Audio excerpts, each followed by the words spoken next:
Isak did nothing wrong.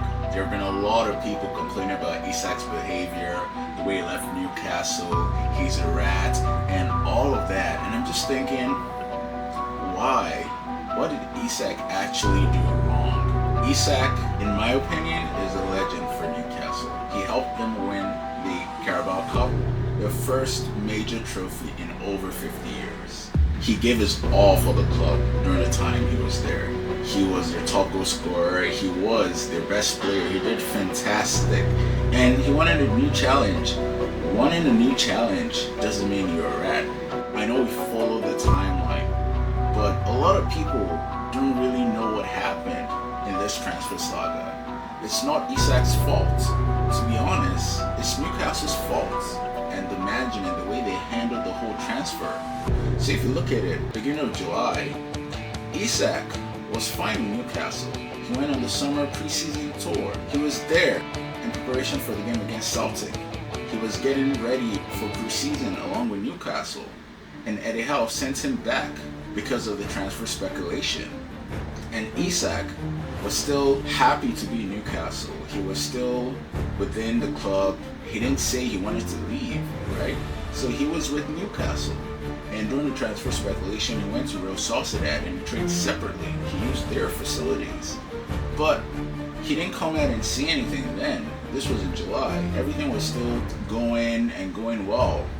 And he didn't make it known that he wanted to leave Newcastle for Liverpool. He wanted a new challenge. He gave his all for the club and he wanted to go to Liverpool. So Newcastle knew that. The board knew that. And Liverpool made an offer of £110 million, and that got rejected. And Newcastle, they were going for Ekitike, and Liverpool thought, oh well, you know what? They didn't accept Isak. We're in the business for a striker. Let me rival Newcastle. So they snapped him up. And Newcastle, by the time, they know Isak's gonna leave. So obviously the smart thing is to get a striker in first before accepting the bid, right? And they weren't only trying to get Isak's replacement, they're also trying to get Wilson's replacement because he's leaving as well. So they're in the business for two strikers. Okay, now they're going for Sesko, put a big offer, and Manchester United actually put a lower offer, and they lost the Sesko bid as well. Tough luck for Newcastle, but at this time, Isak was still patient. He let his feelings know he wanted to leave the club and let Newcastle do their thing. So where the issue is for me, August 9th, that was when Manchester United beat Newcastle for the bid of Sesko. Fast forward to August 19th, Isak skips the PFA Awards and he brought out a statement. He said Newcastle made promises to him that they understood where it was coming from and they were going to let him leave. So this is 10 days after they lost the bid to Sesko. My question to Newcastle, you had 10 days. You had time to tell Isak, you know what, we lost the bid to Ekitike, we lost the bid to Sesko. But you know what, we have your best interest at heart. We're still going to let you go. Just letting you know that we're going to need some time to find a replacement. They could have done that. They didn't need to force Isak's hand to release a statement. Stuttgart rejected Walter Batta's offer. They could have signed him sooner. They could have signed Wissa sooner. They would have put a bigger offer for Wissa sooner. They could have signed other strikers in those 10 days. And even if they didn't sign a striker until August 19th, they could have spoken to Isak. So these were various things they could have done, but they didn't do that.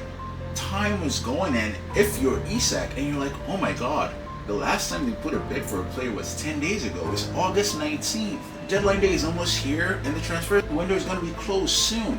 So what are you going to do? You told the club back in July you're going to leave. They've had over a month. This is 2 months now. So what are you going to do? You have to release that statement. And what he said in the statement wasn't wrong. Promises were made to him. It's time for a new challenge and he wants to go to Liverpool. That's what he did. And I don't see anything wrong with that. He gave his all, his mind, his soul, and his body. Oh my God, did you see how thin he was when he was at Liverpool? My man was getting starved in Newcastle. No wonder he wanted to leave. He wanted to go to a bigger club. He wanted to win more trophies. And he wanted to eat more food.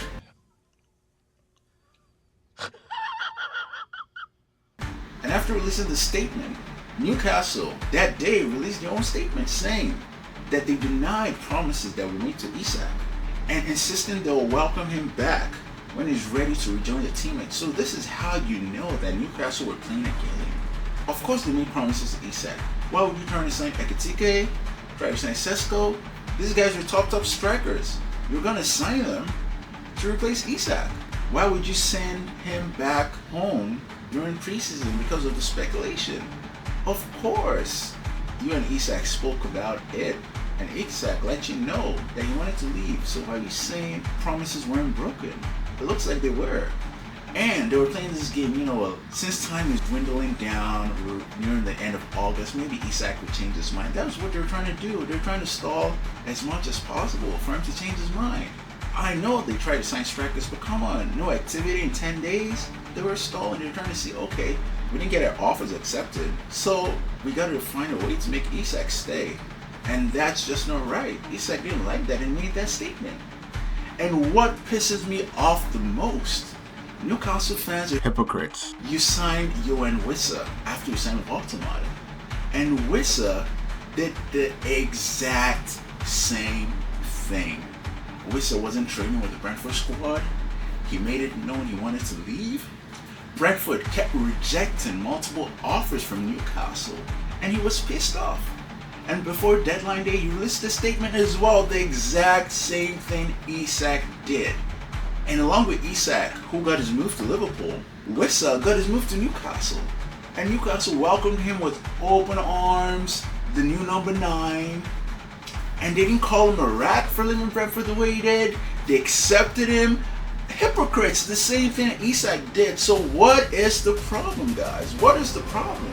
And oh my God, Newcastle's thank you message to Isak was atrocious. Look at this.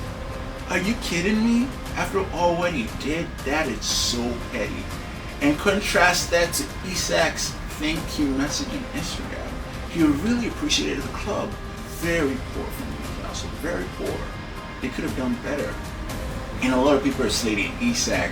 You're unhappy with him, and because he's not doing so well in his new club, Liverpool, you're like, okay, yeah, he deserved that. He's a rat. He wasn't a rat. He just said he wanted a new challenge. And by the end of the day, he just had to force his way out. And Wissa did the same thing. And he got no stick.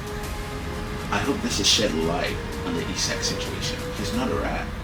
He just had to force his way out of the club to go to Liverpool. So people are happy he's not doing at Liverpool. It's not fair at all. He doesn't deserve it. He was a great player for Newcastle. And hopefully he turns things around.